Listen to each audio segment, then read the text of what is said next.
Have you heard of airless tires? No. Well, wait, on a car? Well, in general, really. Okay. But yeah, for a car or other things. No. Okay. Well, I had to look this up. I know that Michelin has been working on it. But it turns out that somebody in 1938, actually J.V. Martin, created what we're now calling an airless tire.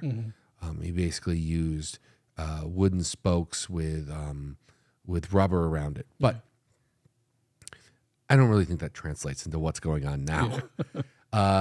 Michelin since 2005, and now more recently, I think Brigstone and Hennock are working on this too. But it's a tire rim combo. So they've removed the rim, and it's all built into one thing. So the deal is like when you have a pneumatic tire, you know, the tire stretching and deforming when you hit things softens like the ride and allows the tire to deform slightly around when it makes contact with the surface of the road. It gives you better traction. So they have to find some way to like do that without a tube, without something to inflate. So these things actually look like how do I describe them? They're almost like rubber spokes, but there's a bunch of them in the tire.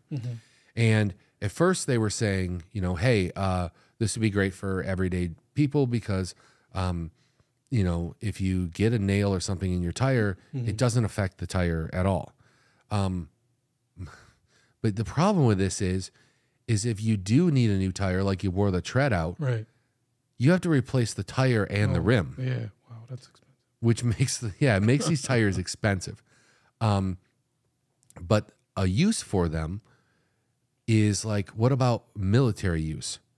Because it's not only if you can have a hole in the tire, like if somebody shot it or something like that. Past that, chunks of the tire can actually be missing, and the tire will still perform normally. But now on some road tests, especially at higher speeds, they don't perform as well as tires that have a tube that are inflated. So there's still some hurdles to overcome. But they have found their way into certain applications. John Deere, for their professional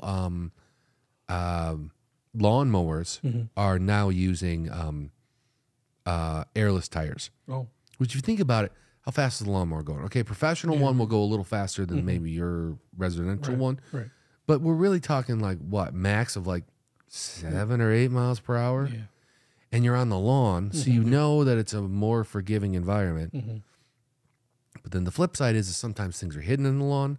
Sometimes you might run over a nail or something that you don't see that would be easier to see if it was on the road.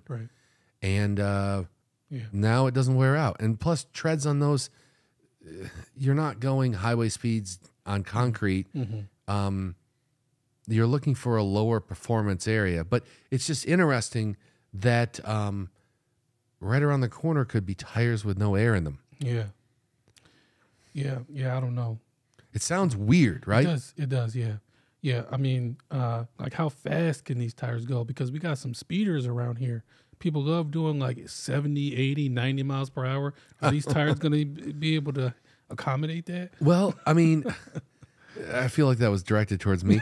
But see, that's part of the problem. The performance isn't as good in every scenario, at least every scenario that a tube tire or a inflatable tire would be.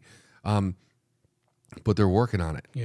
It's interesting. I think the first time I saw it was back in like maybe 2007, 2008.